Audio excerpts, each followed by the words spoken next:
обычное зеркало. Такое уже старенькое. Мы сейчас стекляшками его попробуем задекорировать и закрепить на крепление вот такие штучки темненькие под обои, чтобы никак бы оно не сильно выделялось.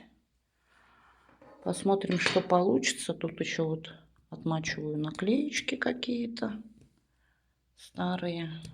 По бокам заделываются вот такие всякие сколы. То есть вот так вот наклеим их.